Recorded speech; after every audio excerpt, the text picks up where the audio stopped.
దావీదుకు వచ్చిన ఒక గొప్ప ప్రమాదంలో దోయేగు అనేవాడు మరి సౌలు యొద్దకు వచ్చి, ఈ దోయేగు కొంచెం దుర్మార్గంగా ప్రవర్తిస్తాడు, దావీదు యొక్క ఉనికి, దావీదు యొక్క విషయం చెప్పి, నేను పలానా చోట దావీదును చూశాను, మరి ఇదిగో దావీదుకు సహాయం చేసింది ఈ యాజకులే అని చెప్తే, ఏంటి నన్ను కాదని చెప్పి మీరు ఈ రీతిగా చేశారా అని దావీదు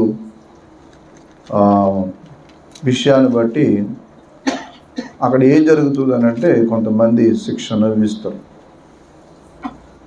అక్కడ పాపం చాలామందిని ఈ దోయేగు అనేవాడే చాలా నష్టం చేస్తాడు.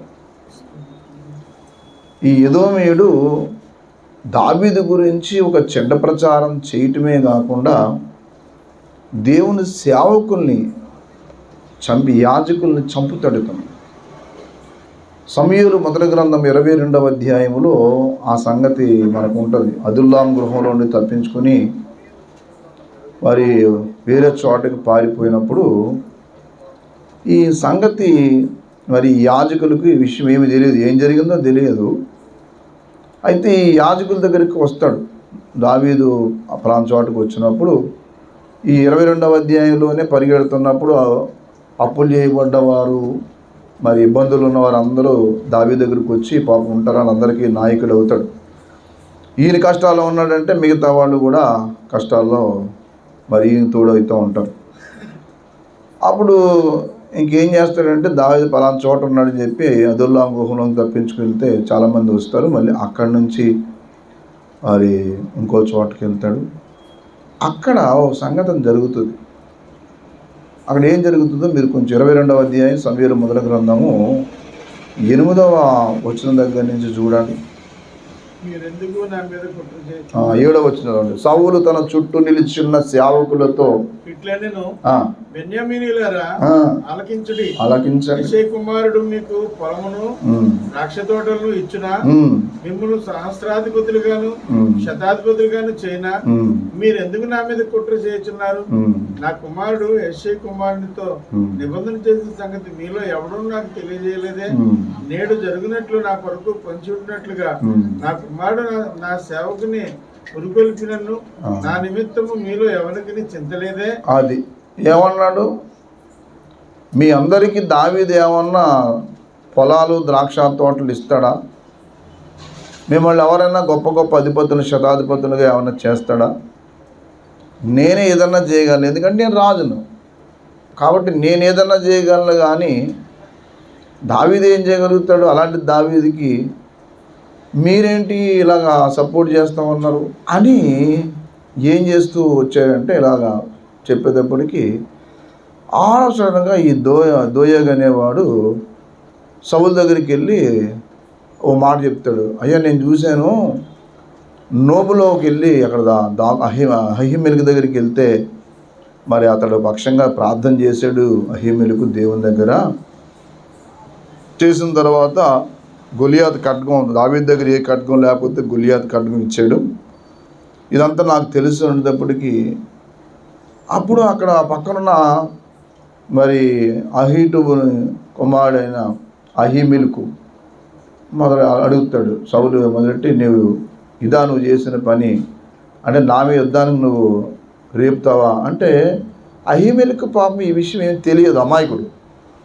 రాజు దావీదు రాజు ఈరోజు నేనేమైనా కొత్తగా ప్రార్థన చేశానా? ఎల్లప్పుడూ కూడా నీకు నమ్మకస్తుడై అన్ని రకాలుగా ఉన్నవాడే కదా, అలాంటి వాడి మీద మరి అలాంటి వాడు మీ సేవకులు ఎవడూ లేడు దావీదు లాంటి వాడు అని ఆ కోపం చూసి ఈ అహీమెలెకు కొంచెం ఇబ్బందికరంగా చూస్తాడు. ఇది ఏదో తలపెట్టబోతున్నాడు కీడు అని చెప్పి నిష్కారణంగా చంపేయగానే అందరూ భయపడతారు. అమ్మో, యాజకుల మీద మనం పడకూడదు, వాళ్ళని ఏం చేయకూడదు అనేటప్పటికి ఈ దోయేగు అనేవాడి వీడు కొంచెం డబ్బున్నవాడు అనుకుంటా. ఆ 52వ కీర్తనలో చెప్పాడు. అంటే అక్రమంగా డబ్బులు వస్తాయని చెప్పి ఈ పని మొదలుపెట్టాడు. చూడండి అక్కడ మాట చెప్తాడు, దయచేసి నేను తర్వాత అదంతా చదువుకోండి. అహీమెలకి ఏమన్నాడో చూడండి. 12వ వచనం సౌలు లేదా 11 చూడండి. రాజు యాజకుడును అహీటూబు కుమారుడగు అహీమెలకునకు నోబులోనున్న యాజకులందరినీ పిలవనంపించెను. వారు రాజు వద్దకు రాగా, కుమారుడా నేను నీవు యెషయా కుమారునికి ఆహారము ఖడ్గము ఇచ్చి అతని పక్షము దేవుని విచారణ చేసి అతడు నా మీదకి లేచి జరుగునట్టు పొంచి ఉండుటకే అతడును నీవును జతకూడితిరేమని. అసలు ఎంత అబద్ధం మాట్లాడుతున్నాడు చూడండి సౌలు. ఏం అబద్ధం మాట్లాడుతాడు నాకు చెప్పండి. అతడు నా మీదికి లేచి నేడు జరుగుచున్నట్టు పొంచి ఉండుటకై అతడును నీవును జతకూడితిరేమి. ఎవరి గురించి ఎవరు పొంచి ఉన్నారు నాకు చెప్పండి. దావీదు కొరకు సౌలు పొంచి తిరుగుతూ కూర్చునేవాడు. ఇప్పుడు ఇతనేం మాట్లాడుతున్నాడు? దావీదు నా కోసం పొంచి ఉన్నాడని రివర్స్ మాట్లాడుతున్నాడు. అంటే సానుభూతి సంపాదించుకోవడానికి ఇట్లా మొదలెట్టాడు. ఇతడు చేసిన దుర్మార్గం పనికి, అందుకనే పాపం చేసేవాడికి బుర్ర సరిగ్గా పనిచేయదంటానికి రుజువు సౌలే. అతను ఒక్కోసారి ఏం మాట్లాడేవాడు, ఎలా ప్రవర్తించేవాడు అతనికి అర్థం కాదు. పాపము అతను ఏం చేసిందని అంటే మతి సరిగ్గా పనిచేయకుండా చేసి పాడేసింది. ఇంకో సంగతి ఏంటనంటే అతని జీవితకాలంలో బలిపీఠం దగ్గరికి, ఆ మందసం దగ్గరికి ఎప్పుడు వెళ్ళలేదు. వెళ్ళేవాడిని వెళ్ళనిచ్చేవాడు కాదు, వెళ్ళలేదట. ఆ బలిపీఠం దగ్గరికి వెళ్ళేవాడిని అంటే ప్రార్థన చేయడానికి వెళ్ళేవాడిని ప్రార్థన చేయనిచ్చేవాడు కాదు. దినవృత్తాంతాల గ్రంథము 13 మొదటి గ్రంథము 13 అధ్యాయంలో అనుకుంటా చూడండి, ఆ మాట ఉంటుంది. దినవృత్తాంతాల గ్రంథం 13 అధ్యాయము చూడండి, 3వ వచనం చూడండి. దినవృత్తాంతాలు మొదటి గ్రంథం 13:3. మన దేవుని మందసమును మరలా మన యొద్దకు మళ్ళీ తెచ్చుకుందాం రండి, తీసుకొచ్చుకుందాం రండి. సౌలు దినములలో దాని యొద్ద మనం విచారణ చెయ్యకయే కనీసం 40 సంవత్సరాలు పరిపాలన చేశాడు. కానీ 40 సంవత్సరంలో మందసం దగ్గరికి వెళ్ళి ఒకరోజు కూడా ఏం చేయలేదు. ఏం చేయలేదు చెప్పండి? ప్రార్థన చేయలేదు. ఏం చేసేవాడు అని అంటే ఎప్పుడు చూసినా ఈ సీటు పోద్దని భయపడ్డాడు తప్పిస్తే, ఆ పదవి కోసం ఏడిసాడు తప్పిస్తే ప్రార్థన కోసం ఎప్పుడు. అది ఈ పదవి ఉన్న వాళ్ళకి ఇదే గొడవ. ఈ ఆశ ఉన్న వాళ్ళకి ప్రార్థన మీద వాక్యం మీద ఉండదు. లోకం మీద ఆశ ఉన్న వాళ్ళకి లేదు, వీటి మీద అసలైన వాటి మీద ఉండదు. కనిపించే వాటి మీద ఆసక్తి పెట్టుకుంటే కనబడిన వాటి మీద ఆసక్తి ఉండదు. అందుకే ప్రార్థన జోలికి వెళ్ళలేదు. అందుకనే ఎందుకు హతమయ్యాడో కూడా ఆ దినవృత్తాంతాలు చెప్పాడు. సౌలు హతమవడానికి కారణం కూడా అదే దినవృత్తాంతాలు మొదటి గ్రంథం 10వ అధ్యాయం 13వ వచనం చూడండి. ఈ ప్రకారం మొదటి దినవృత్తాంతాలు 10:13. ఈ ప్రకారము యెహోవా ఆజ్ఞ గైకొనక ఆయన దృష్టి ఎదుట ద్రోహము చేసినందుకును యెహోవా యొద్ద అది విషయం. ఏం చేయక యెహోవా యొద్ద విచారణ చేయక కర్ణపిశాచముల యొద్ద విచారణ చెయ్య దానిని వెదికినందుకు సౌలు అందు నిమిత్తం యెహోవా అతనికి మరణ శిక్ష విధించి రాజ్యమును యెషయా కుమారుడైన. ఈ రోజుల్లో కొత్త పదం ఒకటి వచ్చింది. దేవుడు మన దేవుడిని చాలామంది క్రూరుడుగా చిత్రీకరిస్తున్నాడు. ఆయన ఏమైనా కక్షపోతాడా, ఏమన్నా క్రూరుడు అంటే కూడా అమాయకుడా, ఆన్లైన్ అయిన వాడు అంత జాతికున్నాడు. దేవుడు కక్ష లేకపోతే ఇది కాదు. కక్ష ఉండదు కానీ శిక్ష ఉంటుంది ఆయన దగ్గర. కక్ష పోనడు కానీ ఏం చేస్తాడు, శిక్ష మాత్రం పెడతాడు. అదే కక్ష లేకుండా శిక్ష ఎలా పెడతాడు అని అంటే మనం అనుకోవచ్చు, కక్ష లేకుండా శిక్ష విధించేది దేవుని తత్వం, కక్ష పోని శిక్ష విధించేది మనుషుల తత్వం. అందుకని కక్ష పెట్టుకోడు ఆయన. కానీ ఎప్పుడైతే దేవుని నిర్లక్ష్యం చేసి దేవుని యొక్క సన్నిధిని నిర్లక్ష్యం చేసుకున్నాడో అతడే శిక్ష కొని తెచ్చుకున్నాడు. ఇలాంటి వాళ్ళు 2-3 ఉన్నారు బైబిల్లో. దేవుని మాట వినకుండా వాళ్ళు స్వనీతి మీద ఆధారపడి దేవుడికి దూరం అయిపోరు. అందులో ఆ రాజులు మొదటి గ్రంథం 21వ అధ్యాయంలో కూడా ఏమండి ఆహాబుని గురించి చెప్తాడు. రాజులు మొదటి గ్రంథం 21:25 చూడండి. తన భార్య అయిన యెజెబెలు ప్రేరేపణ చేత యెహోవా దృష్టికి కీడు చెయ్య తన్ను తాను అమ్ముకొనిన ఆహాబు వంటి వాడు ఎవరు ప్రేరేపణ చేత? ఎవరు ప్రేరేపణ? యెజెబెలు ప్రేరేపణ చేత. ఎవరు? ఆహాబు రాజు. ఏమైపోయాడు? రాజే, కానీ అధికారం అతని చేతుల్లో లేదు. దేవుడికి వ్యతిరేకంగా తయారయ్యి అతని ఇష్టం వచ్చిన ప్రవర్తించడం మొదలెట్టారు. చాలామంది దేవుడికి వ్యతిరేకంగా జీవించి నష్టపోతారు. దేవుడు నష్టం అంటే సర్వలోకానికి నష్టం ఏం పెట్టడు. సొదొమ గొమొర్రాలు నష్టపరిచినప్పుడు ఆ చుట్టుపక్కల ఇంకా ఊర్లు ఉన్నాయి, తెలుసా మీకు? దేవుడు కనికరించి లోతు ప్రార్థన చేసిన ఆయన ఈ ఊరికి వెళ్తానంటే దేవుడు ఆ ఊరి మీద కురిపించవలసిన ఆ శిక్షను లోతు యొక్క మనవిని బట్టి ఆ ఊరిని తప్పించాడు. ఆ ఊర్లకి శిక్ష రాకుండా ఏం చేయడంటే కొంచెం లోతును బట్టి తప్పించడం మొదలెట్టాడు. ఎందుకు? ఎవరిని బట్టి చెప్పండి? ఇప్పుడు లాస్ ఏంజల్స్ లాస్ అయిపోయింది. లాస్ ఏంజల్స్ ఏమేం చెప్పండి? కంప్లీట్ లాస్ట్ అయిపోతే చాలామంది అంటున్నారు అది మానవ తప్పిదమే, కానీ అది ఓ పిచ్చిమా వాళ్ళ చాలామందికి ఇది అర్థం కాని విషయం. మానవ తప్పిదము కాకుండా లాస్ ఏంజల్స్లో ప్రతి సంవత్సరం ఫైర్ యాక్సిడెంట్లు జరుగుతూనే ఉంటాయి. ఈరోజు కొత్తగా జరిగేది ఏమీ కాదు అక్కడ. కానీ అన్ని సంవత్సరాల కంటే ఇప్పుడు తీవ్రంగా వచ్చింది. పెద్ద పెద్ద ధనవంతులైన వారందరూ అక్కడే ఉంటారు, సెలబ్రిటీస్ అందరూ అక్కడే ఉంటారు. సర్వప్రపంచంలో ఉన్న దైవజనులు, యథార్థంగా మాట్లాడే దైవజనులు చెప్పేది ఏంటంటే, ఒకానొకప్పుడు దేవుని దగ్గర ఉండే మీరు ఇప్పుడు దేవునికి దూరం అయ్యారు కాబట్టి మీకు పాఠం చెప్పడానికి దేవుడి పని చేశాడు. ఏం చేస్తారు? ప్రతి సంవత్సరం లాస్ ఏంజల్స్లో ఏదో మూల ఈ ఫైర్ యాక్షన్ జరుగుతూ ఉంటాయి. కానీ ఈ సంవత్సరం విపరీతంగా అసలు ఎవరు ఊహించని జరిగింది. కారణం ఏంటనంటే వాళ్ళు ఈ శారీరక కోరికలు ఎక్కువైపోయి డబ్బు ఎక్కువైపోయేటప్పటికీ దేవుడికి ఇంకా ప్రాధాన్యత వదిలేశారు. అందుకే కొంతమంది స్థిరపడ్డ తర్వాత గర్వించిన రాజులు ఉన్నారు. అందుకే యెషయా గ్రంథం 6వ అధ్యాయం మొదటి మాటలో ఏళ్ళ చచ్చిపోయిన తర్వాత యెషయాకి దర్శనం కలిగింది అంటాడు. చచ్చిపోవటానికి యెషయా దర్శనానికి సంబంధం ఏంటి అసలు?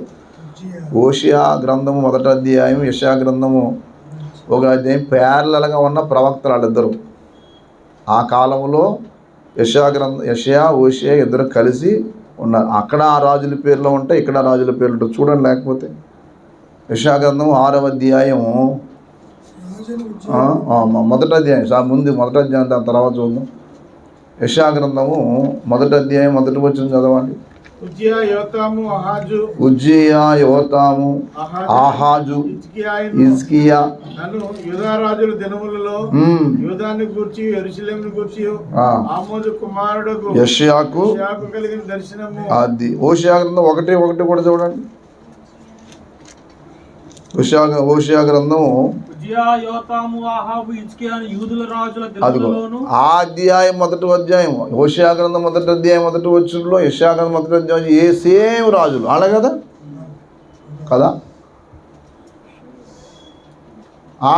వాళ్ళ రాజులే కదా. ఇప్పుడు ఉజ్జియా అని 1వ వచనంలో అన్నాడు. హోషేయ గ్రంథం 1:1 ఎవరు? ఆ రాజుల కాలంలో ఈయనో ప్రాంతంలో ప్రవచిస్తూ ఆయనో ప్రాంతంలో చెప్తూ వచ్చేవారు. కానీ వీళ్ళ మాట వినలే. ఆ టైంలోనే యెషయా గ్రంథం 6వ అధ్యాయంలో ఒక మాట వాడాడు. యెషయా గ్రంథం 6:1 చూడండి. రాజైన ఉజ్జియా మృతి పొందిన సంవత్సరమున రాజైన ఉజ్జియా మృతి పొందిన సంవత్సరమున అత్యున్నత సింహాసనం దేవు ప్రభు ఆసీనుడై ఉండగా రాజు అయిన ఉజ్జియా చచ్చిపోయినప్పుడు ఈయన దర్శనం కలిగింది. అలాంటి ఉజ్జియా చచ్చిపోయినప్పుడు అంటే భౌతికమైన ఉద్యోగం ఉన్నాడు చూసారు, ఆ ఉజ్జియా చచ్చిపోయినప్పుడు కాదు. ఆ ఉజ్జియా చచ్చిపోయినప్పుడు అని భ్రమపడతారు, కాదు. ఉజ్జియా స్థిరపడిన తర్వాత గర్వించి చెడిపోయిన వ్యక్తుల్లో రాజు. 2వ రాజుల గ్రంథము 15వ అధ్యాయము 7వ వచనం, 2వ దినవృత్తాంతాలు 26వ అధ్యాయం దీని గురించి ఉంటుంది చూడండి. లేకపోతే 2వ రాజుల గ్రంథము 2వ రాజులు 15వ అధ్యాయము 7 అంతేనే తప్పు చెప్పాను చూడండి. 2వ రాజుల గ్రంథము 15వ అధ్యాయము అంతేనా చదువుతారు తన పితరులతో కూడా నిద్రించి ఒక్కసారి ఎంత చూడండి. అక్కడ ఉజ్జియా రాజు గురించి గర్వించి అని ఉంటుంది చూడండి. 16 ఆహాజు రాజు అక్కడ చెప్తూ ఉంటాడు. అక్కడ ఏమైంది అని అంటే అతడు దేవునికి వ్యతిరేకంగా దేవుని యొక్క సన్నిధిలో నాన్న ఎన్నో వచ్చిన చదవండి. 39 అది కాదు నాన్న, అక్కడ మాట ఉంటుంది. ఉజ్జియా స్థిరపడిన తర్వాత 2వ దినవృత్తాంతాలు చూడండి. లేకపోతే 2వ దినవృత్తాంతాలు చూడండి. చదవండి.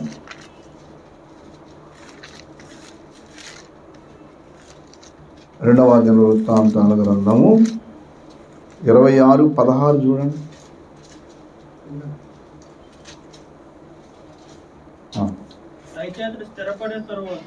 కొంచెం పై చదువుతానా, పై చదువుతాం. మరియు అతడు అంబులనేమి యంత్రాలనేమి ప్రయోగించుటకే ఉపాయశాలలు కల్పించిన యంత్రములను యెరూషలేములో చేయించి దుర్గముల్లోను బురుజుల్లో నుంచి అతడు స్థిరపడే వరకు అతనికి స్థిరపడే వరకు ఆశ్చర్యమైన సహాయము కలిగెను. గనుక అతని కీర్తి దూరముగా ఏం చేసింది, వ్యాపించెను. అది అసలు విషయం. అయితే అతను స్థిరపడిన తర్వాత మనసును గర్వించి చెడిపోయాడు. ఎంత గర్వించాడనంటే అసలు నాకు యాజకుడితోనే పని లేదు, నేను ఇదన్నీ చేయగలను, రాజరికమే కాదు యాజరికం కూడా చేయగలను అని ఇప్పుడు ఏం చేశాడంటే దేవునికి వైరుధ్యంగా తయారయ్యాడు. అది అందుకునే ఇప్పుడు ఉజ్జియా చచ్చిపోవడం అంటే ఇప్పుడు నాకు చెప్పండి, గర్వం జరుగుతుంది. గర్వం అనేది ఏమైపోవాలా, చచ్చిపోవాలా. అప్పుడు దేవుడు దర్శనం ఇస్తాడు. యెషయా కూడా 2 మాటలు వాడతాడు. ముందు చూశాను అనుకున్నాడట, తర్వాత నిజంగా చూశాడట. పైనేమో యెహోవా, ఇప్పుడు ఎక్కడ మొదటి వచ్చిన అన్నాడు, ఆసీనుడనగా యెహోవాను నేనేం చేశాను చూచితిని అన్నాడా, అనలేదా? చూచితిని అన్నాడా? 5వ వచనం చూడండి ఏముందో, యెషయా 6:5 చూడండి. నేను అపవిత్రమైన పెదవులు గలవాడను, అపవిత్రమైన పెదవులు గల జనుల మధ్య నివసించువాడను.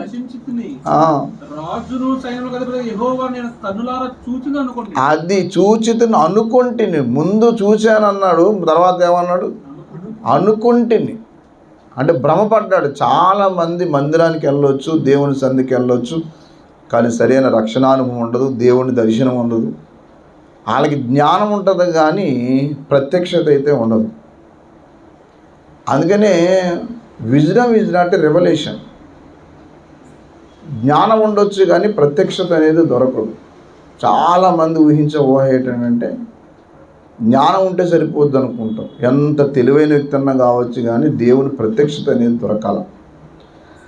అది లేకపోతే ఏమవుతుందంటే రక్షణానుభవం ఉండదు. రక్షణానుభవం లేకపోతే జీవితంలో ఏముండదు. అందుకని ఉజ్జియా చచ్చిపోవటం అంటే అర్థం ఏంటనంటే తనలో ఉన్న దేవుడికి విరుద్ధమైన గర్వం. అందుకని గర్వానికి కొన్ని తోడైతాయి. నేను బైబిల్ చదివాను, నాకే ఆశ్చర్యం వేసింది. గర్వం ఉన్న వాళ్ళు ఏం చేస్తారనంటే గుడ్డోడుగా ఉంటారట. దాని అందుకనే గర్వాంధులు అంటాడు. గర్వ ప్లస్ అంధులు అంటే కొన్ని విషయాలు ఏం చేయలేరు, చూడలేరు. రెండోది గర్వంగా ఉన్నవాళ్ళు నటిస్తారట. తెలుసా మీకు? నేను ఆ మాట చదివి నాకే నవ్వు వచ్చింది. అవునా అనిపించింది. గర్వం లేనివాడేమో మామూలు బలబల మాడతాడు, యథార్థంగా ఉంటాడు, నటించడు. కానీ అంతరంగంలో గర్వం ఉన్నవాడు నటిస్తాడంటే దానియేలు గ్రంథంలో ఉంది ఆ మాట. దానియేలు గ్రంథములో 5వ అధ్యాయమా చూడండి, అక్కడ ఉంటుంది అన్నమాట. దానియేలు గ్రంథము 4 చూడండి, 4 అనుకుంటా, 4వ అధ్యాయం 37 వచ్చును. దానియేలు గ్రంథము 4:37 చూడండి. ఇలాగు నెబుకద్నెజరును చదువునండి. పరలోకపు రాజు యొక్క కార్యములని సత్యములను ఆయన మార్గములను న్యాయములై ఉన్నవని గర్వముతో నటించు వారి ఆగండి ఏం చేసే వారికి? గర్వముతో నటించు వారికి ఆయన అనపశక్తుడని. అది ఇప్పుడు చెప్పండి. గర్వం ఉన్నవాడు ముందు ఏమవుతాడు? అంధుడుగా ఉంటాడు. గర్వాంధులు అని అంటాడు కదా. ఏం చెప్పండి?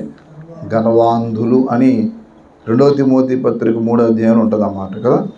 రాబో కాలంలో జనాలు ఎలా ఉంటారు అంటే గర్వాంధులు. గర్వం పెరిగిపోతే మనిషికి ఏం పెరిగిపోద్ది అని అంటే అంధత్వం వచ్చేస్తుంది. అది 2 తిమోతి 3:4లో చెప్పాడు ఆ మాట. చూడండి, చివరి దినాల్లో మనుషులు ఉండే తత్వం. అదిగో ద్రోహులు, మూర్ఖులు, గర్వాంధులు. చివరి దినాల్లో మనుషుల యొక్క మనస్తత్వం, చివరి దినాల్లో మనుషుల యొక్క తత్వం ఎలా మారిపోద్ది అన్నదానికి ఈ 3వ అధ్యాయంలో చెప్పుకుంటూ వచ్చాడు. మనుషులు ఏ రకంగా తయారవుతారు అనేటప్పుడు చెప్తూ అందులో ద్రోహం చేస్తాడు, మూర్ఖంగా ఉంటారట. ఇప్పుడు ఎంత మూర్ఖంగా తయారైపోయారంటే ఎవరన్నా ఏదన్నా సత్యం చెప్తుంటే వినేది లేదు. మూర్ఖులు, గర్వాంధులు, దేవుని కంటే సుఖాన్ని ఎక్కువగా అనుభవించేవారు. దేవుని కంటే అంటే దేవుణ్ణి ప్రేమించే దానికంటే సుఖాన్ని బాగా ప్రేమిస్తూ ఉంటారు. నేను మొన్న ఒక ఆయన షూ వేసుకుని వాక్యం చెప్తున్నాడు. ఒకప్పుడు మామూలుగా ఉన్నప్పుడు చక్కగా దీనత్వంతో ఉండి షూ తీసేసి వాక్యం, షూ లేకుండా మామూలుగా చక్కగా ఉండేవారు. ఇప్పుడు ఏంటో కొంచెం స్థాయి పెరగగానే ఏమేం చెప్పండి, షూ వేసుకుని మొదలెట్టారంటే నెక్స్ట్ ఆయన లేచి అంటాడు నాకు కౌంటర్ ఇస్తాను అనుకుంటున్నాడు పాపం. కానీ దూరికేసాడు అడ్డంగా. దేవుణ్ణి బట్టి మనకి అతిశయం. ఏం చేసి షూ వేసుకుని వాకింగ్ చెప్తూ షూ వేసుకుని పాటలు పాడుతున్నట్ట దేవుడు మనకు దొరికాడు కాబట్టి అతిశయిస్తున్నామంట. నేను అప్పుడు వెంటనే మనసులో అనుకున్నాను కౌంట్ ఇచ్చేద్దాం అనుకున్నాను, కానీ అతిశయించి కానీ అవమానించుకో. దేవుని యందు ఏం చేయాలా? అతిశయించు. ఇప్పుడు ఈ పని చేయటం ద్వారా అవమానం ఎవరికి? దేవునికి. అతిశయించు, కానీ దేవుని బట్టి అతిశయించడం మంచిదే, కానీ దేవుడికి నీ అతిశయం అవమానకరంగా తయారవ్వకూడదు. ఇదే గర్వం అంటే. ఇలా తయారయ్యాడు చూసారా. దోయేగు యొక్క పద్ధతి బాగా డబ్బు రావడంతో ఏమనుకున్నాడంటే నేను ఏదన్నా చేస్తా అనుకుని ప్రయత్నం చేసి, మీరు తర్వాత సమూయేలు గ్రంథం మీరు చదివిన 22వ అధ్యాయం గృహానికి వెళ్ళి జాగ్రత్త చదవండి.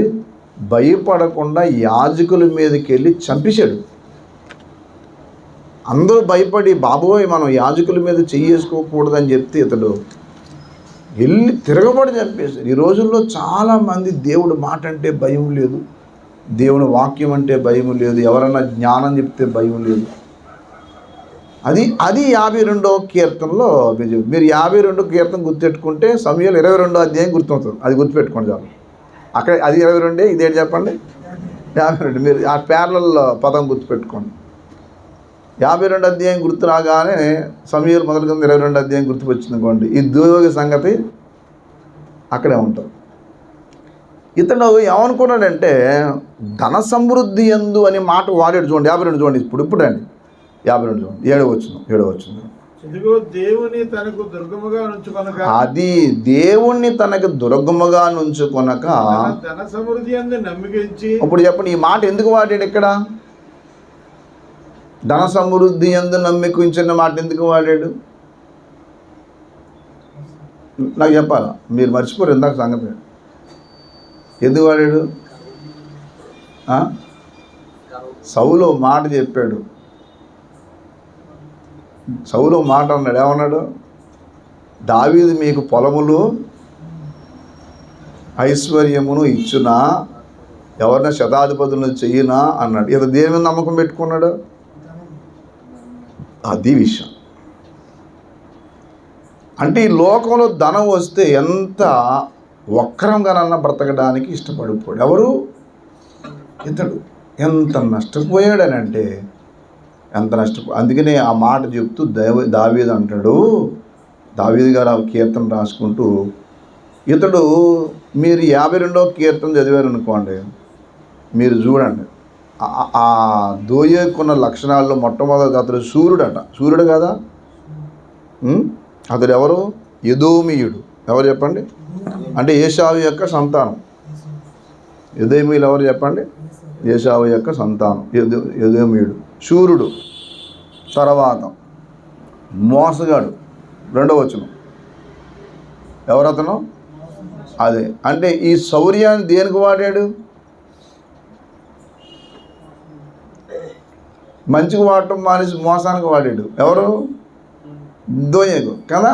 తర్వాత అతడు నాలుగుతో చూడండి, మేలు కంటే 3వ వచనం, మేలు కంటే కీడు చేయుట, నీతి పలుకుడు కంటే అబద్ధం చెప్పుట నీకు ఇష్టం. సౌలుకి ఏం చెప్పాడు కదా.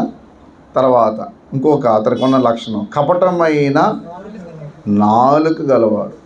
తర్వాత నాశనకరమైన మాటలు గలవాడు కదా. ఇవన్నీ చెప్తూ దావీదు చెప్పాడు, దేవుడు నిన్ను సదాకాలం అనగొడతాడయ్యా, దేవుడు నిన్ను పట్టుకుంటాడు అని చెప్పుకుంటూ వచ్చి, మీరు తర్వాత ఈ కీర్తనతో ధ్యానం చేయండి. అలా చెప్పుకుంటూ వచ్చి నేనైతే చెప్పండి ఆ మాట. అయితే ఏంటి? కొన్నిసార్లు ఎవరితో దెబ్బలు ఆడినప్పుడు ఏటా నన్ను వాళ్ళు వదిలేసావు, నేనైతే ఆడు తొక్క తీసి ఏం చేస్తాను, నేనైతే కుదిరేది అయితే ప్రసక్తి అయితే లేదు. కొన్నిసార్లు మనం ఏమనుకుంటామంటే, కొన్నిసార్లు మనకు అలా అనిపిస్తుంది, నేనైతే నువ్వు అలా మాట్లాడావు కానీ నేనైతే ఇంకోలే మాట్లాడుతున్నాను అని చెప్పి అంటాడు. ఈ నేనైతేనే మాట కొంతమంది భక్తులు వాడారు. నేను 2-3 భక్తులు చెప్తాను నేను. అందులో మొదటిది ఏలియా వాడాడు. నేనైతేనే మాట ఏలియా ఏమాడంటే, నేనైతే ప్రార్థన చేస్తా అన్నాడు. దయచేసి రాజులు మొదటి గ్రంథము 18 అక్కడ అంటాడు చూడండి. అక్కడ సవాల్ చేస్తారు కదా వాళ్ళు. సవాల్ చేసినప్పుడు ఒక మాట వాడతాడు ఆయన, భలే మాట వాడాడు. 18:24 రాజులు మొదటి గ్రంథం 18:24. తర్వాత మీరు మీ దేవతల పేరును బట్టి ప్రార్థన చేయండి. నేనైతే యెహోవా నామమును బట్టి, దేవునికి స్తోత్రం, మీరు ఏం ముక్కోండి అయితే నేనైతే ప్రార్థన చేస్తాను. ఇది మొదటి విషయం. ఏంటంటే మనమైతే ఏం చేస్తాం? సమస్య వస్తే ఏం చేయాలి చెప్పండి? ప్రార్థన చేస్తాం. నేనైతే అన్న నా తెలివి మీద ఆధారపడను, నా భక్తి మీద ఆధారపడను, నా బలం మీద ఆధారపడను, దేని మీద ఆధారపడను, నేనైతే ప్రార్థన మీద ఆధారపడతాను. మొదటి విషయం. మొదటిది ఏంటంటే, ఒక భక్తుడు జీవితంలో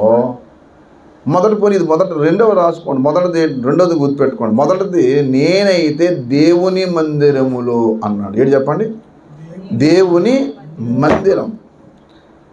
మందిరం అనే మాట ఎందుకు వాడానంటే, నీ మందిరమందు నివసించు వారందరూ ధన్యులు. ఈ రోజుల్లో చాలామందికి దేవుని మందిరం మీద పెద్ద ఆసక్తి లేదు.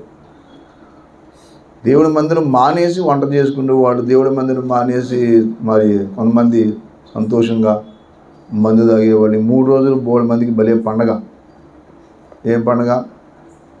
మందు పండగ. ఏంటి చెప్పండి? మందు పండుగ. ఎప్పుడు అమ్ముడవని మందు అంతా కూడా ఈ 3 రోజులని, క్రిస్మస్కి, జనవరి 1కి, ఈస్టర్కి ఎప్పుడప్పుడు అయిపోతూ ఉంటుంది. ఏంటంటే ఇది పండగ అన్నట్టు మాట్లాడుతారు. ఇది పండగ దండగో తర్వాత సంగతి. కానీ నేనైతే మాట వాడి దేవుని మందిరములో, నేనైతే దేవుని మందిరం.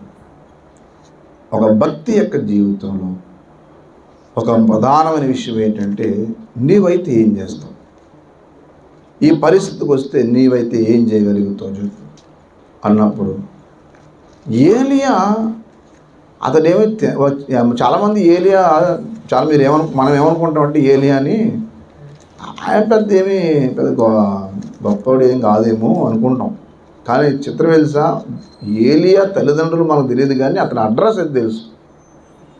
అతని అడ్రస్ అది గిలాదు కాపరుస్తుడు. ఈ గిలాదీలు ఎవరు? మహాబలాఢ్యులు. తెలుసా మీకు? ఈ గిలాదీలు ఎవరు తెలుసా? మామూలు కాదు. యోర్దానికి యువతల గిలాదుల్లో 2.5 గోత్రాలు ఉన్నాయి. ఫస్ట్ వాళ్ళ సంపాదించిన ఆస్తి ఆ గిలాదు కాపురస్తులు. ఈ గిలాదు కాపురస్తులు మీరు ఎక్కడైనా చూడండి, వాళ్ళు మహాబలాఢ్యులు. న్యాయాధిపతుల గ్రంథము 11వ అధ్యాయం మొదటి మాట చూడండి. న్యాయాధిపతుల గ్రంథము 11:1 చూడండి. న్యాయాధిపతుల గ్రంథము 11:1. అది ఆ మాట చూడండి. న్యాయాధిపతులు జడ్జెస్ 11:1. గిలాదు వాడైన యొప్తా.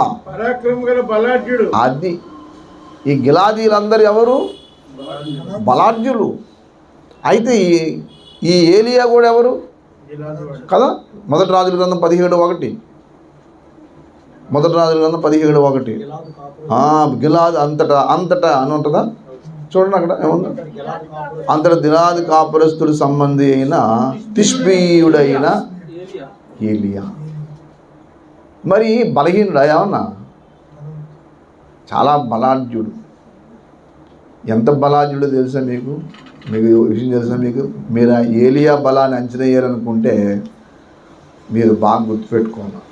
ఎంత బలాఢ్యుడో మీకు చిన్న ఉదాహరణ చెప్తాను. చాలా ఉన్నాయి కానీ 1-2 ఉదాహరణ చెప్తాను. ఒకే ఒక ఉదాహరణ గుర్తుపెట్టుకోండి. ఆ ఉదాహరణ ఏంటనంటే రాజుల మొదటి గ్రంథము 15వ అధ్యాయం. రాజుల మొదటి గ్రంథము 15వ అధ్యాయం 8వ మాట.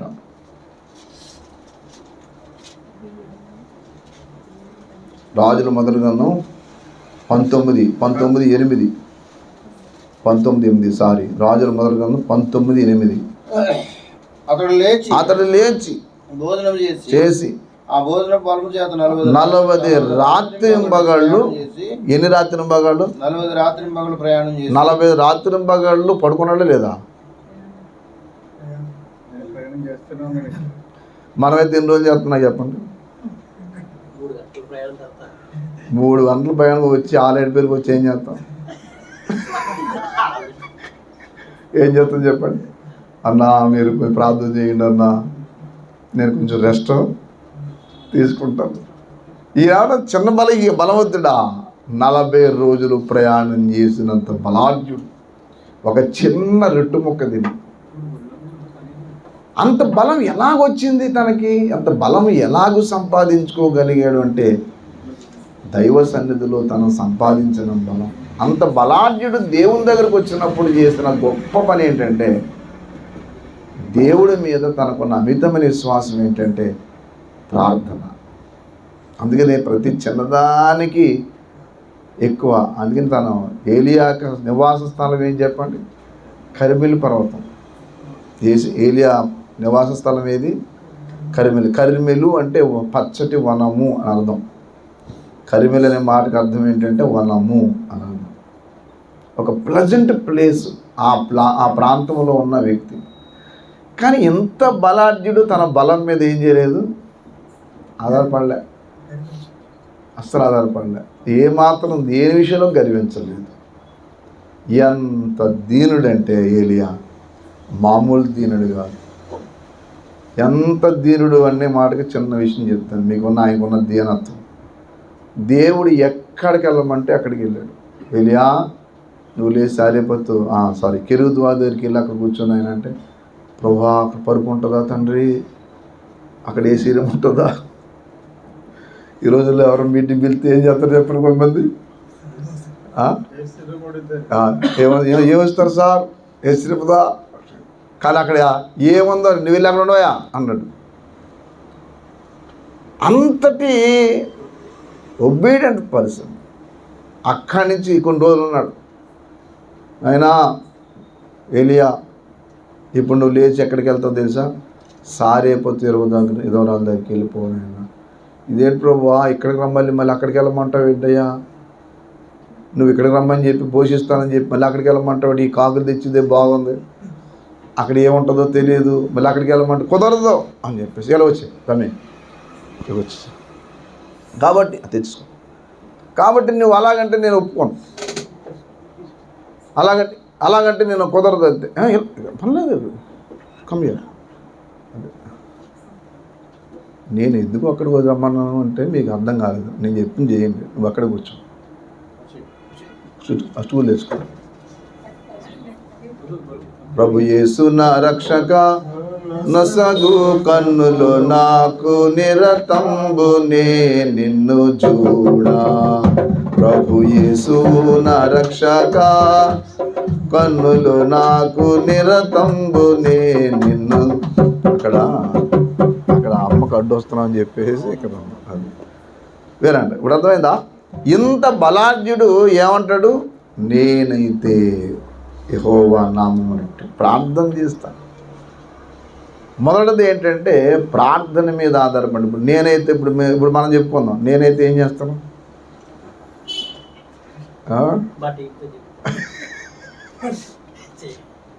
నేనైతేనన్నా అని చెప్పి కొన్నిసార్లు మనల్ని బట్టి మనం ఏదో అనుకుంటూ ఉంటాం.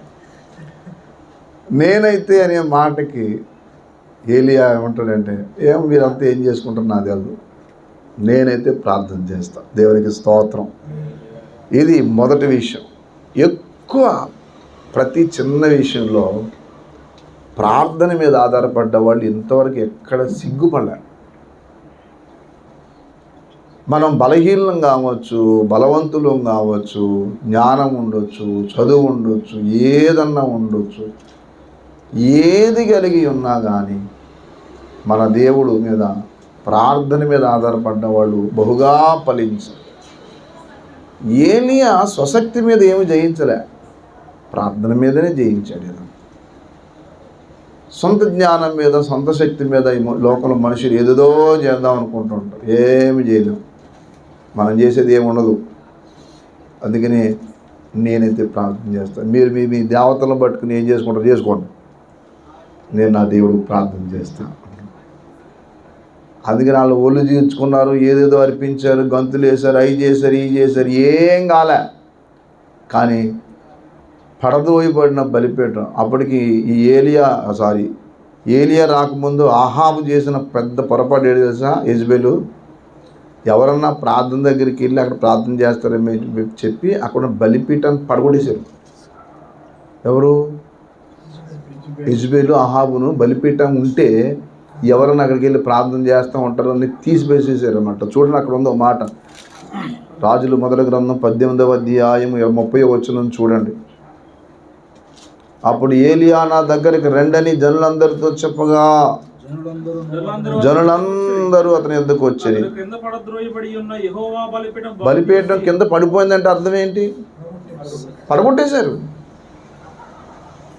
వాళ్ళు వేరే బలిపీఠం మీద నమ్మకం పెట్టుకున్నారు కానీ ప్రార్థనా బలిపీఠం మీద నమ్మకం పెట్టుకోలేదు. అందుకే యెజబెలు ఆహాబు రాజ్యం గొప్ప కూలిపోయింది. ఎందుకు పని చేయకుండా పోయింది? యెజబెలు ఏమనుకుందంటే, నేను ఏం చేస్తే అదే వేదం అనుకుంది, నేను అన్న శాస్త్రమే జరిగి ఉంది అనుకోండి. కానీ చిత్రం ఏంటి తెలుసా, యెహూ దెబ్బకు తట్టుకోలేకపోయారు. అందుకని అక్కడ అందరూనేమో దేని మీద ఆధారపడితే ఏలియా కేవలం ప్రార్థన మీద ఆధారపడ్డాడు. దేవునికి స్తోత్రం కలుగును గాక. హల్లెలూయా. కాబట్టి ఇది మొదటి విషయం. రెండవది మనం దావీదు విషయం. దావీదు ఏమన్నాడు చెప్పండి? కీర్తన గ్రంథము 52:8 చూడండి, మనం చదువుకున్నాం కదా, 52:8 చూడండి. ఇప్పుడు నేనైతే దేవుని మందిరములో పచ్చని ఒలీవ చెట్టు వలె ఉన్నా. అవును, తాడి చెట్లో ఉన్నాను అనొచ్చు కదా. నేనైతే ఏమని చెప్పండి, ఏమండి?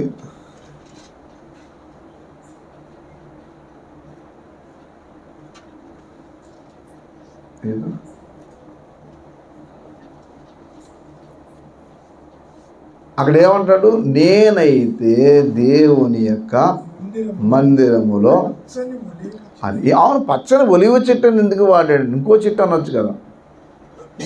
బైబిల్లో ఒలివ మొక్కలు అనే మాట అక్కడక్కడ వాడాడు. ఇక్కడేమో దావీదు ఆ మాట అంటాడు 128వ కీర్తనలో, నీ పిల్లలు నీ భోజనం బల్ల చుట్టూ, అంతేనా? కుక్కలాగనడా? ఏంటి చెప్పండి?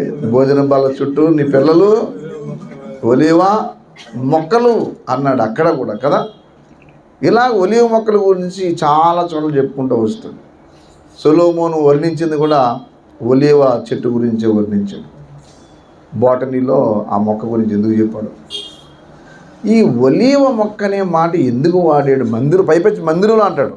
దోయేగేమో వాడు ఈ దుర్మార్గుడు, వాడు నేను అట్టంటున్నాడు కాదు, నేను దేవుని మందిరంలో ఒలివ చెట్టు అంటున్నాడు. దేవునికి స్తోత్రం. ఒలివ చెట్టు అనే మాట వాడడానికి రీజన్ ఏంటంటే, దేవుని మందిరము యొక్క తలుపులకు వాడిన చెక్కే చెక్క. మందిరం తలుపులకు వాడింది ఏంటి చెప్పండి? ఒలివ చెక్కే. అలాగే ఒలివ చెక్క అంతేకాకుండా మీకు ఇది చూసారా, ఏది మందసం. మందసం మీద కెరూబులు తయారు చేయబడిన చెక్క ఏ చెక్క? కెరూబులు తయారు చేశారు కదా, ఏమో చెప్పండి. అది కూడా ఒలివ చెక్క, దేవదారుగా కదా. ఒలివ సారీ నాగ మందిరం తలుపుల మీద చెక్కబడిన బొమ్మలు ఏ బొమ్మలు? దేవదూతల బొమ్మలే ఉంటాయి, గుర్తుపెట్టుకోండి. అలాగే జకరియా గ్రంథంలో వినండి మాట. జకరియా గ్రంథంలో 4వ అధ్యాయంలో 2 ఒలీవ చెట్లు ఉంటాయి. ఉన్నాయా? లేవా? 2 ఒలీవ చెట్లు ఉంటాయి. ఆ 2 ఒలీవ చెట్లు ఏ తైలం పోసే నాకు చెప్పండి. ఏ తైలం? ఒలీవ తైలం కాదు, మీరు నాకు చెప్పాలా. ఎవరని చెప్తే ధన్యులే. 4వ అధ్యాయము 2వ వచనం, నీకు ఏమి కనబడుచున్నది అని అంటాడు చూడండి. జకరియా గ్రంథము 4:2. సువర్ణమయమైన దీపస్తంభమును, దాని మీద ఒక ప్రమిదియు, 7 దీపములను, 7 గొట్టములను చదువునైనా. అది 2 ఒలీవ చెట్లు, కుడి ప్రక్క ఒకటి, ఎడమ ప్రక్క ఒకటి. అది నా ఏళ్ళవాడ, ఇది ఏమిటి అని నాతో మాట్లాడుచున్న దూతను అడిగితిని అని అనగానే, నీకు తెలియదా నాయన, ఇది తెలీదా అని మాట్లాడుతూ వెంటనే మాట్లాడి 6వ వచనం, అప్పుడు నాతో ఇట్లా, జెరుబ్బాబెలునకు ప్రత్యక్షమగు యెహోవా వాక్కు ఇదే, బలము చేతనైనను గాక నా ఆత్మ చేతని ఇది జరగనని సైన్యములకు పర్వతమా దానవు అవుదు, కృప కలుగును గాక, కృప కలుగును గాక, అది కృప కలుగును గాక, కృప కలుగును గాక అని జనులు కేకలు వేయగా, జెరుబ్బాబెలు గురించి మాట్లాడుతూ ఒలీవ చెట్టు అని చెప్పి జెరుబ్బాబెలు మాట్లాడుతూ 11వ వచనంలో ఏటో అది ఆ ఒలీవ చెట్లు వేసిన తైలం ఏంటి చెప్పాడు చూడండి. చూడండి అదేమో,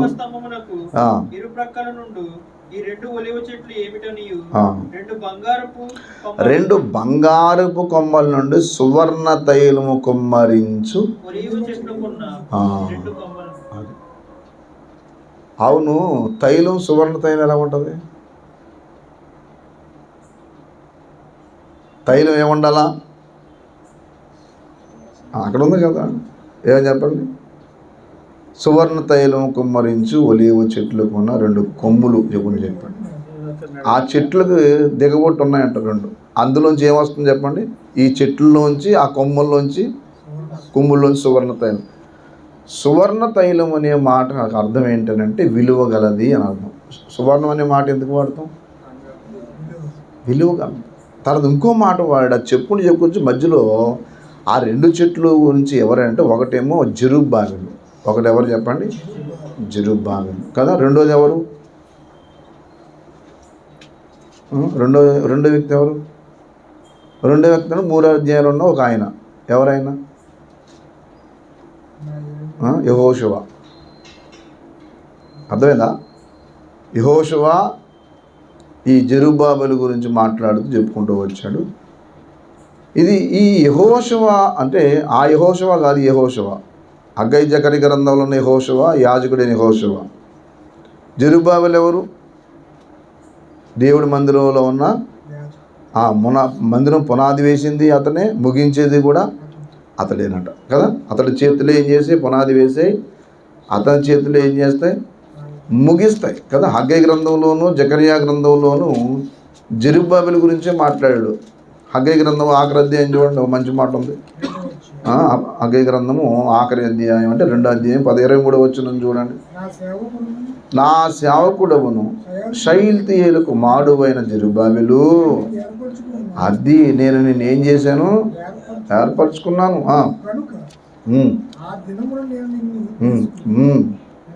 ముద్ర ఉంగరముగా నిన్నేం చేస్తాను, అది ముద్ర ఉంగరంగా ఏం చేస్తాను. 2:4 చూడండి.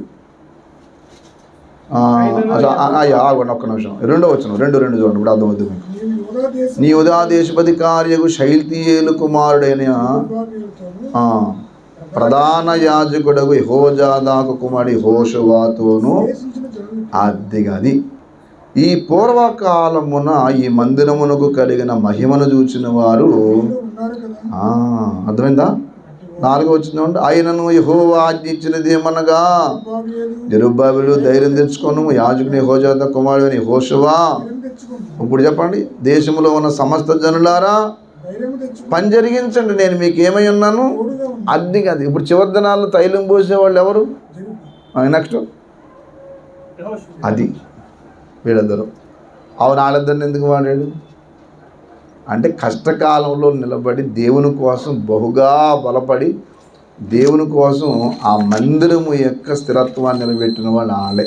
అందుకని నేనైతే దేవుని మందిరములో, దావీదు దేవుని మందిరంలో పచ్చని ఒలీవ చెట్టు అనే మాట ఎందుకనంటే ఆరిపోతున్న దీపాన్ని వెలిగించే పని మొట్టమొదటి తీసుకుంది ఎవరు? దావీదు తీసుకున్నాడు. అందుకే 3 ఆరిపోకూడదు. మీరు లేవికాండం జాగ్రత్త చదివారనుకోండి, 3 ఆరకూడదట. 3 ఎప్పుడు లోటు రాకూడదు. 1 బలిపీఠం మీద అగ్ని ఆరకూడదు.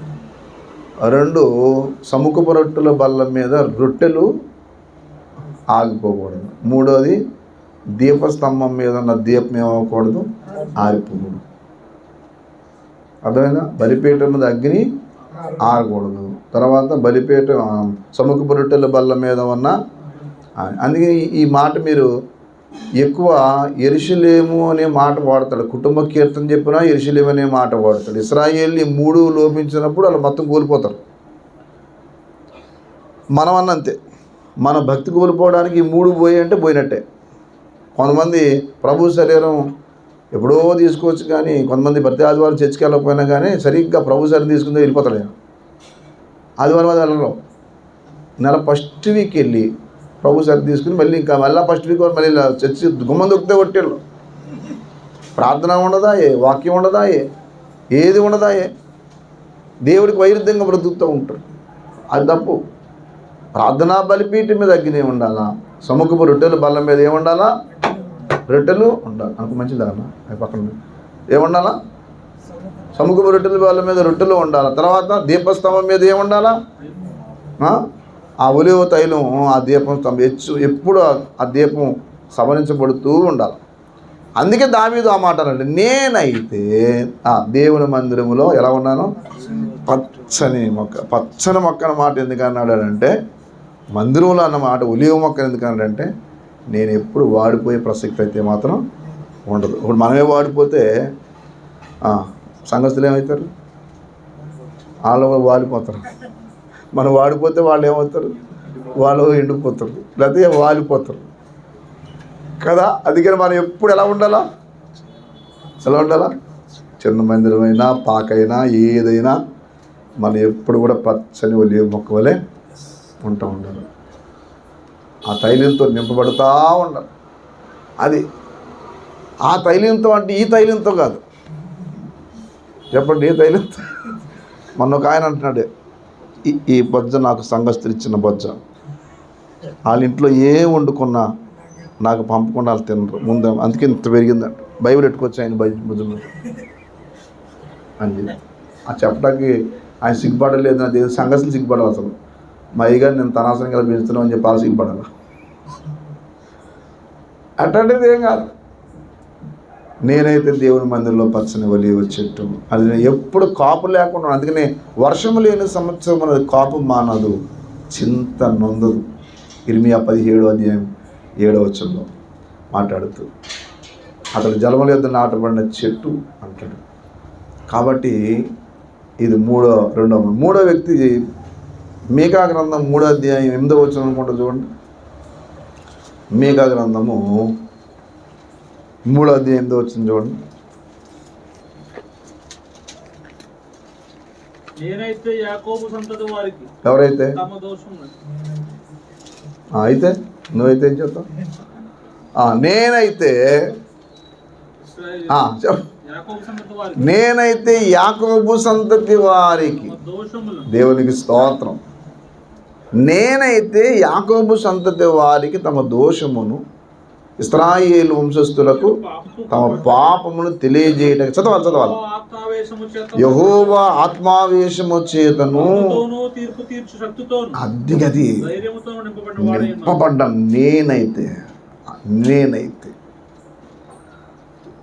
నేనైతే అనే మాటకు వాడుతూ ఏలియాము ప్రార్థిస్తాను అంటాడు. దావీదేమో మందిరంలో ఒలీవ మొక్కవలే ఉన్నాను అంటాడు. ఈ భక్తులు ఏమంటాడు చెప్పండి? ఏమన్నాడు? నేనైతే ఇశ్రాయేలు యాకోబు ఇంటి వారికి తమ దోషమును, ఇశ్రాయేలు వంశస్థులకు తమ పాపమును తెలియజేయటకే యెహోవా ఆత్మావేశము చేత బలముతోను, తీర్పు తీర్చు శక్తితోను, ధైర్యముతో. అది ఈ హెచ్చరిక యెషయా గ్రంథం 58:1 ఉంటుంది. నువ్వు వెళ్ళి వాళ్ళకి పని చెప్పు, వారి దోషమును వారికి చెప్పు అన్నాడు. చూడండి అన్నమాట. యెషయా గ్రంథం 58:1 చూడండి. యెషయా గ్రంథం 58:1 తాళక బోర ఊదినట్లు వెలుగెత్తి బిగ్గరగా కేకవేయు, వారు చేసిన తిరుగుబాటు నా జనులకు చెప్పు, యాకోబు ఇంటి వారికి. అది ఆ మాటని ఇక్కడ ఏం చేస్తున్నాడు ఈయన? ఇక్కడ ఆన్సర్ చెప్తున్నాడు. అక్కడేమో హెచ్చరించారు, ఇక్కడ ఏం చేస్తున్నాడు? ఇక్కడ అమలు చేస్తున్నాడు. అది అక్కడ ఏమన్నా చెప్పండి, యాకోబు ఇంటి వారికి తమ దోషమును వెల్లడిపరచు. ఆ మాట చెప్పు వాళ్ళకి కదా, వాళ్ళకి విషయం చెప్పు అని చెప్పి. యెహెజ్కేలులో కూడా ఇదే మాట అంటాడు తెలుసా మీకు? యెహెజ్కేలు గ్రంథం 23వ అధ్యాయము 36 యెహెజ్కేలు 23:36 చదువునైనా. ఒహోలాకును ఒహీలాబాకును నీవు తీర్పు తీర్చుదువా? వారి హేయ కృత్యములను వారికి ఏం చెప్పు, వాళ్ళకి వాళ్ళ పొరపాటు ఏదో వాళ్ళకి చెప్పు. వాళ్ళు చేస్తున్న అమాయకత్వం, వాళ్ళు చేస్తున్న పొరపాటు ఏంటో వాళ్ళకి తెలియజేయి. నువ్వు మాత్రం వదలొద్దు. వాళ్ళని మాత్రం తప్పనిసరిగా వాళ్ళ విషయం ఏంటో వాళ్ళకి చూపించు. ఎందుకు అని అంటే వాళ్ళకి చెప్పకపోతే నష్టపోతావు. అందుకే సువార్త ప్రకటన, దేవుని వాక్య ప్రకటన ఎందుకు అని అంటే, హెచ్చరిక ఎందుకు అని అంటే, ఎవరి మీద కోపం కాదు. కొంతమంది అనుకుంటారు ఎప్పుడు చూసినా తాగుబోతులు తిరుగుతారు ఇండియాలో, అయిపోయి ఎప్పుడు చూసినా మేము ఏం చేసుకుంటే, ఎవరిని ఏమనకుండా ఏదో 4 కథలు చెప్పండి బాగుంటుంది. ఆన్లైన్లో తిరిగితే ఎవరు పిలుస్తారే మిమ్మల్ని? వాక్యం మొదలుకొని వాళ్ళది ఏదో అంటే హెచ్చరిక చేద్దామంటామంటే ఏంటి? మళ్ళీ అది ఏం చేయమంటారు అంటే, ఎవరేం తప్పు చేస్తే పొరపాటు చేస్తారా అంటే మనం మాట్లాడకూడదా? తప్పు అని విషయం ఎందుకు చెప్పాలా అని అంటే, వాళ్ళని ప్రేమించే వాళ్ళు ఎవరైనా సరే వాళ్ళని మనం ఏం చేయాలంటే తప్పనిసరిగా రక్తం వాడ్చకుండా ఖడ్గము దుయ్యేవాడు శాపగ్రస్తుడు. వాళ్ళ క్షేమము యోచించే మనం ఏం చేస్తామంటే, దారిది కాదు, మీరు దారి మార్చుకోండి అని చెప్పగలిగిన ఆత్మాశక్తి కలిగిన వ్యక్తి ఆ భక్తుడు. నేనైతే నేను మూడు విషయాలు చెప్పాను. నేనైతే ప్రార్థన చేస్తా, నేనైతే ఒలీవ చెట్టు దేవుడి మందిలో ఎలా ఉంటాను, నేనైతే నిద్రపోతాను ఫుల్గా. మీరు ఏం చేసుకుంటారో చేసుకోండి, నేనైతే ఏం చేస్తాను. తప్పుని కుమారుడు కూడా ఈ మాట వాడినట్టుకున్నాడు కదా. నా తండ్రి ఎంత అనేక మందికి ఏముంది, సమృద్ధి ఆహారం ఉంది, నేనైతే ఆకలికి ఇక్కడ చచ్చిపోతున్నాను అన్నాడు. ఎవరు చచ్చిపోతున్నాడు? నువ్వైతేనే అంత ఇబ్బందులు ఎందుకు పడుతున్నావు?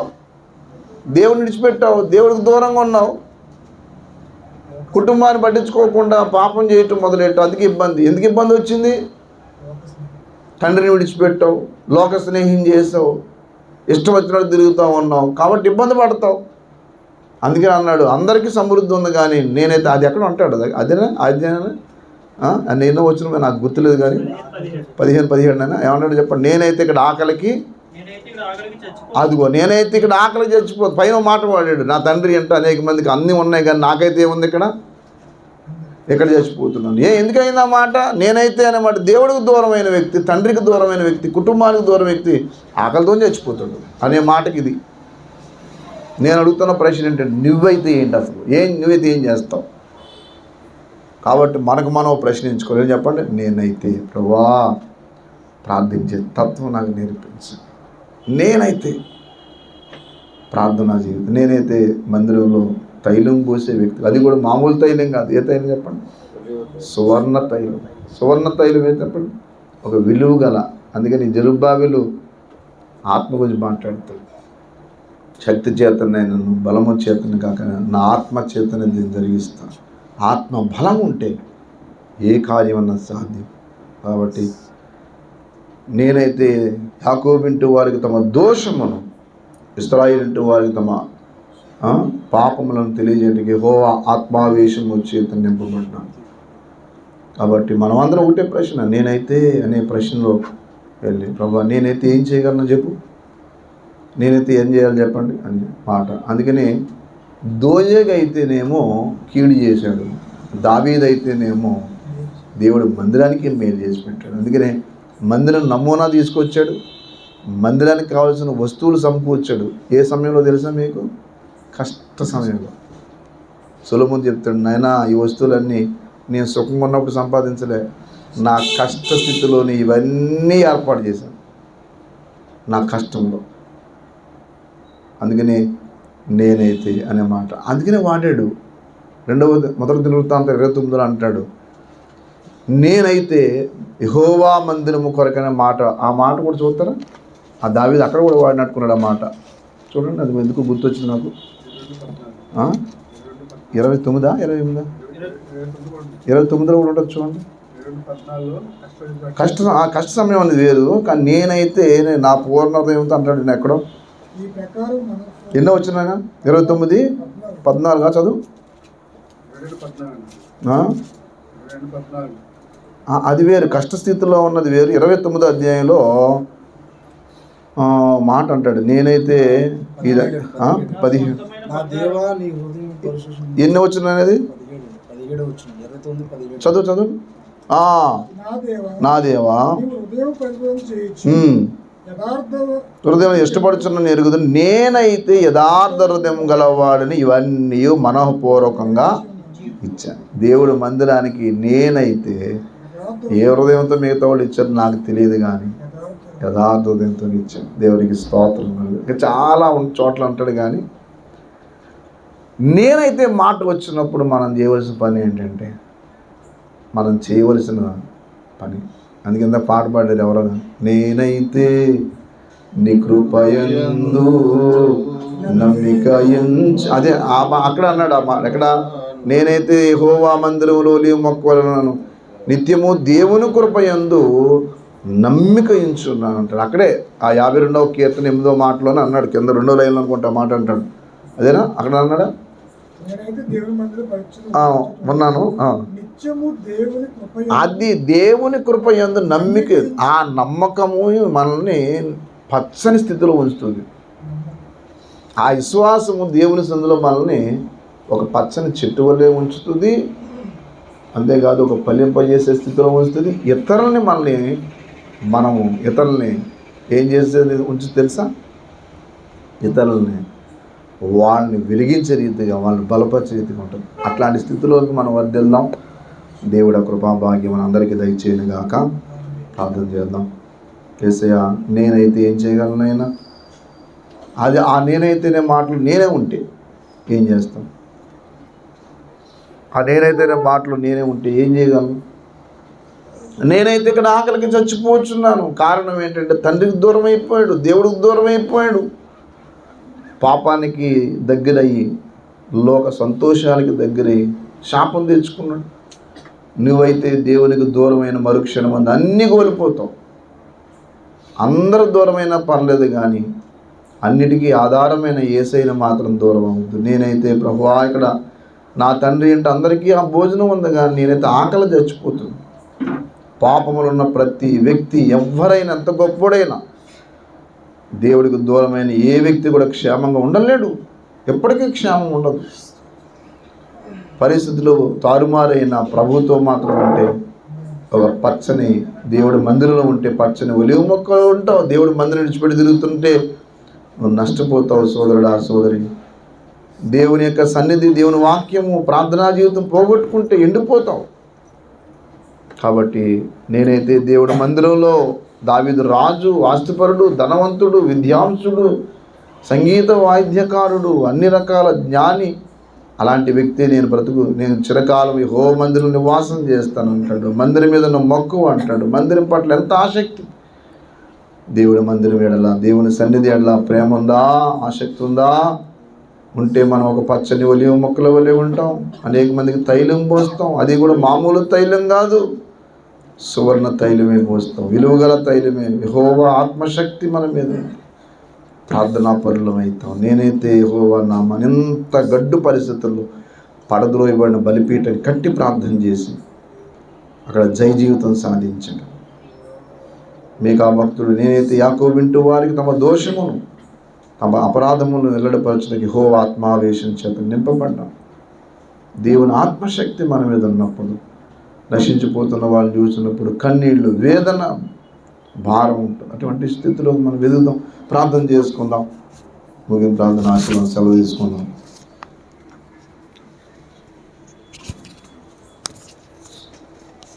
హల్లెలూయా. పరిశుద్ధుడా, మహోన్నతుడా, జీవాధిపతి, నీ కృపను బట్టి నీ పాదాల దగ్గరికి వస్తున్నాను. మహాదేవా, ఆది సంభూతుడా, నీకు వందనాలు తండ్రి. ఇంతవరకును ఈ దాసుల ద్వారా మీరు అందించినటువంటి మాటలను బట్టి నీ నామాన్ని హెచ్చిస్తున్నాం, ఘనపరుస్తున్నాం. పరిశుద్ధుడా, నీ సేవా జీవితంలో అయ్యా మమ్మల్ని అందరినీ సమకూర్చి ఒక అద్భుతమైనటువంటి ఘట్టంలోనికి మమ్మల్ని అయ్యా మీరు అడుగుపెట్టి నడిపిస్తున్నారు బాబు. నీకు స్తోత్రాలు దేవా. ఇదిగో దావీదు భక్తుల వలె, అయ్యా ఏలియా వలె, అయ్యా ఉన్నతమైనటువంటి నీ కృపలో అయ్యా తండ్రి, నీ పని కొరకు వాడబడినట్లుగా, నీ పనిలో మీరు నిర్ణయించినటువంటి చిత్తానికి సంపూర్ణ విధేయతతో దేవా, ఒక ప్రత్యేకమైనటువంటి అభిషేకము చేత మమ్మల్ని దర్శించండి బాబు. నీకు స్తోత్రాలు. నీ కృపను బట్టి నడిపించండి బాబు. నీకు వందనాలు తండ్రి. అయ్యా, నీ ప్రత్యేకమైన అభిషేకాన్ని మా మీదకి దిగిరానియండి నాయన. అయ్యా, చిత్తశుద్ధిని అనుగ్రహించండి. యథార్థంగా నాయన నీవు చెప్పినటువంటి పని అయ్యా తండ్రి నిర్మోహమాటంగా శిరస్సు వహించి అయ్యా తండ్రి నీ కొరకు బ్రతకగలిగి చేయగలిగినటువంటి సంపూర్ణ హృదయములను మాకు అనుగ్రహించండి. పూర్ణ హృదయముతో నీకు లోబడగలిగినటువంటి కృపను అనుగ్రహించండి నాయన. నీకు స్తోత్రాలు నాయన. ఈ సమయంలో ఈ రీతిగా ఈ కూడికను జరిగించినందుకు నాయన, మరొక్కసారి మమ్మల్ని అందరినీ పురుకొల్పినందుకు, నీ పిలుపును అనుగ్రహించినందుకు దేవా, నీ మాట చేత మమ్మల్ని దర్శించినందుకు అయ్యా, నీ కృపను హెచ్చిస్తున్నాము తండ్రి. నీ నామాన్ని హెచ్చిస్తున్నాం బాబు. నీ నామాన్ని మహిమపరుస్తున్నాం బాబు. నీకు స్తోత్రాలు అయ్యా తండ్రి. నేను ఘనపరచడానికి ఇచ్చినటువంటి ఈ భాగ్యాన్ని బట్టి నీకే కృతజ్ఞతాస్తుతులు చెల్లిస్తూ మమ్మల్ని అందరినీ హస్తాల్లో పెడుతూ నీ సేవలో అయ్యా ఒక ప్రత్యేకమైనటువంటి వరవడి చేత మమ్మల్ని అందరినీ దర్శించమని ఈ కుటుంబాన్ని నీ హస్తాల్లో పెడుతూ, నీ దాసులను నీ హస్తాల్లో పెడుతూ నీ కృప చేతనే బలపరిచి నడిపించి సమస్తము మీరే మహిమ ఘనత ప్రభావాలు పొందుకోమని యేసు పరిశుద్ధ నామం అడిగి స్తుతించి వేడుకుంటున్నాము పరమ తండ్రి. ఆమేన్. ఆమేన్. యేసు రక్తమే జయం. యేసు రక్తమే జయం. యేసు నామమున సంపూర్ణ